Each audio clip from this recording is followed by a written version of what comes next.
Postanak vukova.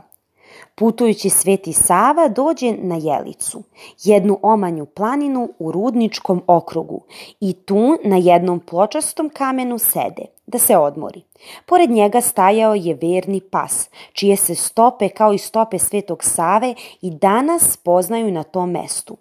Posle odmora Sveti Sava ustane i prekorači na drugi breščić koji od prvog odvaja jedna dolinica, obrasla gustom šumom.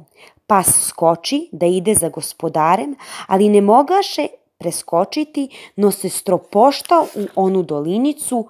Onda ga Sveti Sava prokle rečima: "Dabog da odatle i ne izađeš." Kako reče, tako se isteče, od toga psa postadoše vukovi. Kako je postao vuk? Kad je Sveti Sava čuvao ovce, onda je imao jednu ovcu razbludnicu, koja mu je bila veoma mila, a imao je i jednog psa.